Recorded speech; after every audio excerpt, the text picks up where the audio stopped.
Good morning student, BEd first year और अपना subject है पेडागोजी पार्ट और ड्रामा एजुकेशन, जिसमें हम यूनिट फर्स्ट पढ़ रहे हैं। यूनिट फर्स्ट का जो अपना आज का टॉपिक है वो सेकंड टॉपिक शुरू करेंगे, जिसका नाम है सृजनात्मकता की अवधारणा। सृजनात्मकता की उत्पत्ति कहाँ से हुई, किस प्रकार से यह प्रचलन में आया, शब्द कौन सी भाषा से इसका निर्माण हुआ है, इसके बारे में पढ़ेंगे। तो सृजन से तात्पर्य रचना अथवा निर्माण करना होता है। सृजन से तात्पर्य होता है, सृजन से तात्पर्य किसी चीज की रचना करना या निर्माण करना। सृजन से तात्पर्य किसी चीज की रचना करना या किसी चीज के बाद निर्माण करना, यानी किसी चीज को हम किसी प्रकार की आकृति देते हैं, उसकी रचना करते हैं। भारतीय दृष्टिकोण में कलाकार को सृष्टि तथा उसकी रचना की सृजन कहा जाता है। भारतीय दृष्टिकोण के अनुसार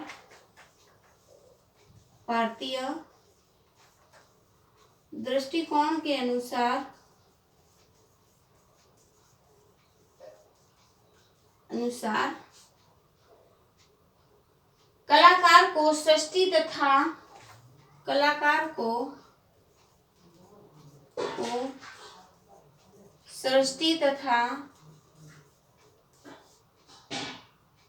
उसकी रचना को सृजन कहा जाता है। सृष्टि तथा उसकी रचना को सृजन कहा जा सकता है, सृजन कहा जाता है। यानी कलाकार के द्वारा ही किसी चीज की रचना या किसी चीज का निर्माण होता है। सृजन की प्रवृत्ति मनुष्य को मूल पहचान है और आत्म अभिव्यक्ति उसकी अहम जरूरत है। यानी किसी चीज की सृजन करने में व्यक्ति की जो आत्म चेतना है, अंतरात्मा से जो उसको भाव उत्पन्न होता है और उसी भाव को वो किसी प्रकार का आकार या निर्माण देता है। यानी सृजन उसके आत्म अभिव्यक्ति की एक कला होती है। यानी उसके मन के अंदर भाव जागृत होंगे तभी वो उसमें सृजन कार्य कर सकेगा। इसी प्रवृत्ति और आवश्यकता ने कला को जन्म दिया। उसी सृजन कला के द्वारा उसके प्रवृत्ति है, उसकी कलात्मक जो अभिव्यक्ति है, उसी कलात्मक अभिव्यक्ति के द्वारा ही कला का जन्म हुआ है। इसका प्रमाण यह है कि मनुष्य के सभी प्रकार के क्रियाकलापों में कला बसी हुई है। अपने जीवन के महत्वपूर्ण अवसरों संबंधों में प्रगाढ़ता लाने और प्रसन्नता को दुख को व्यक्त करने के लिए वो कला की उपयुक्तता मानता है। जीवन के जो पल हैं उस पल को सुखी से आनंद से जीने के लिए वो हर चीज में कुछ ना कुछ कलाकारी करता है। यानी कहा गया है कि जीवन जीना भी एक कला होता है। मनुष्य सुख दुख में भी जिस प्रकार से जीवन व्यतीत करता है वो जीवन उसका सुख में वो बनाता है। मनुष्य की समूह में रहने की प्रवृत्ति भी कला सदृष्ट बनाती है और अभिव्यक्ति को सुंदर व सहज। सांस्कृतिक आदान प्रदान का भी कला बहुत सशक्त जरिया होता है। सांस्कृतिक आदान प्रदान का जरिया भी कला होती है। सांस्कृतिक आदान प्रदान का माध्यम भी कला होती है। यानी संस्कृति एक संस्कृति को हम दूसरे देश में अपनाते हैं, दूसरे देश की संस्कृति को हम अपनाते हैं। इस प्रकार संस्कृति का जो आदान प्रदान होता है वो भी कला के माध्यम से होता है। एक दूसरे की कल्चर को हम अपनाते हैं और उसको दिनचर्या के रूप में भी कार्य करते हैं।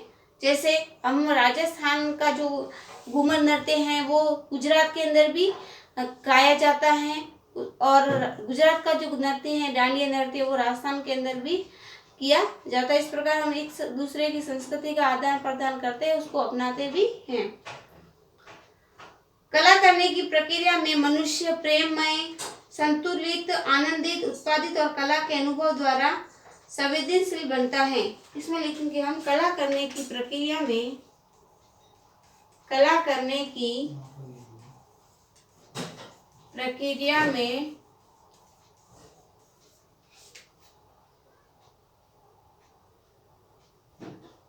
मनुष्य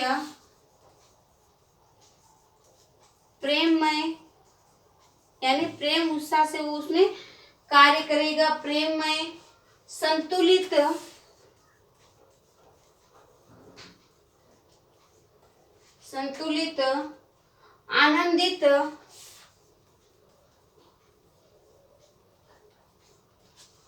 आनंदित, और उत्पादक,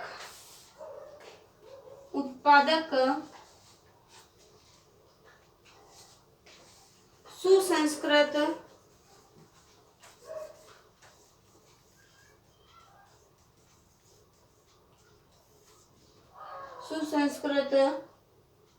और संवेदनशील बनता है, और संवेदनशील बनता है।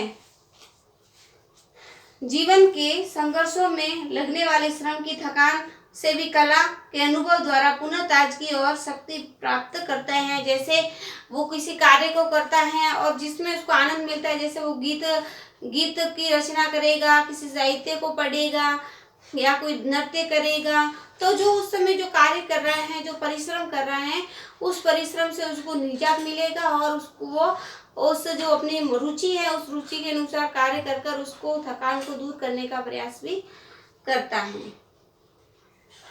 इससे उसके अंदर आत्मविश्वास विकसित होता है। तो हम लिखेंगे कला के द्वारा मनुष्य में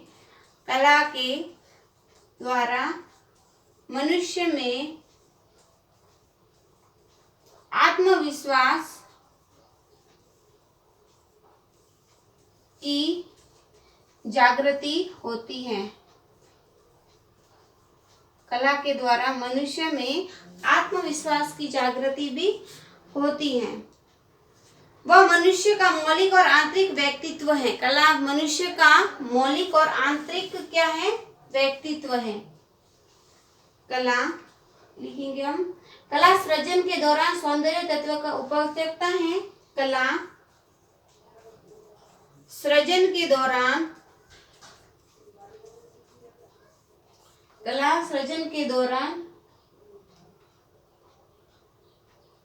सौंदर्य तत्व का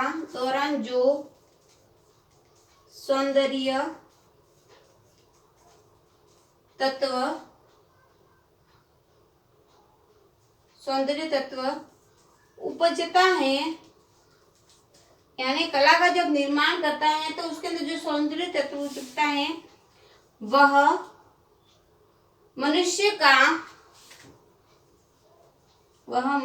का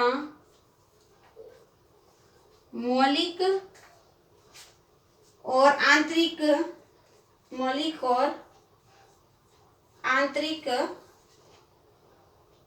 व्यक्तित्व है। मौलिक और आंतरिक व्यक्तित्व होता है, यानी कला के द्वारा जो कार्य करेगा व्यक्ति, जिस प्रकार से उसके अंदर वो कार्य करेगा, तो वो कार्य उसके अंदर उसकी जो आंतरिक अभिव्यक्ति, उसकी मौलिकता है, वही उसका व्यक्तित्व उसके अंदर दर्शाता है। इस प्रकार अपने व्यक्तित्व के सौंदर्य को प्रकट करता है और अपने जीवन को व वातावरण को सुंदर बनाता है। दरअसल कला करने का मतलब है सौंदर्य और आनंद से परिपूर्ण जीवन जीना। इस प्रकार कला मनुष्य के जीवन को, व्यक्तित्व को पूर्ण बनाती है और मनुष्य की प्रगति का सूचक भी है। इस प्रकार हम लिखेंगे, इस प्रकार कला मनुष्य के जीवन को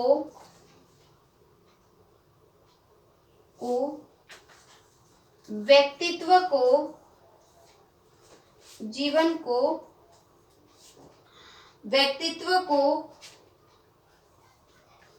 पूर्ण बनाती है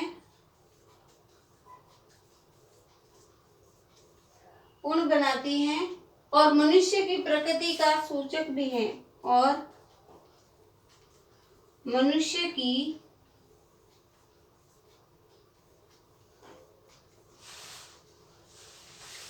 प्रगति का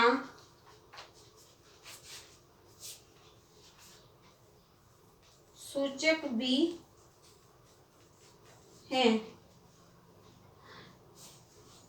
ये एक ऐसे इंसान को गढ़ने का माध्यम है जो बेहतर समाज के निर्माण में सक्रिय भूमिका निभाता है।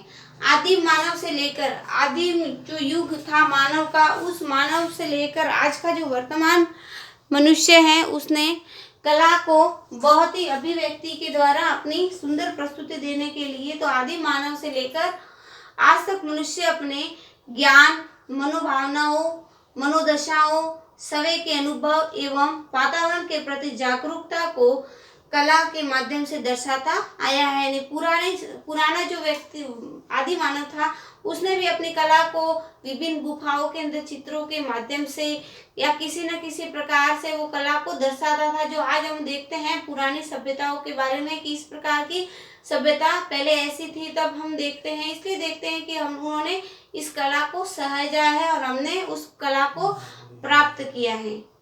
आदिम मानव ने अपनी संवेदनाओं को गुफाओं, कंदराओं, चट्टानों, भित्तियों आदि पर व्यक्त किया है। जो उसकी उस समय संवेदनाएं थी, वो उस समय उसका जो भाव था, उन भावों को उसने गुफाओं में या किसी चट्टानों पर या भित्तों पर या किसी गुफाओं के अंदर सहेजा है। पश्चिम में पुनर्जागरण काल में मानवता प्रदर्शन प्रतिष्ठा के साथ साथ सृजन सिद्धांत को भी महत्व दिया है। उन्होंने कलाकृति को प्रबल मनोवेगों का सहज भावोद्रेक का, यानी कलाकृति वो होती है जो व्यक्ति के मन के अंदर जो भाव है उसको एक प्रकार का रूप दे सके। आधुनिक युग में किसी कलाकृति में सृजन तथा अन्वेषण दोनों को स्वीकार किया जाता है। कलाकृति कला तत्वों पर आधारित संयोजन होता है। इसमें सृजनात्मक प्रक्रियाओं का महत्वपूर्ण स्थान है। सृजनात्मक पक्ष तथा मौलिकता कलाकृति के अनिवार्य तत्व माने जाते हैं। इसके बाद इसके जो नेक्स्ट टॉपिक है, कुछ बिंदु हैं, उनके बारे में हम कल की जो ऑनलाइन क्लास है उसमें पढ़ेंगे। आज के लिए इतना ही।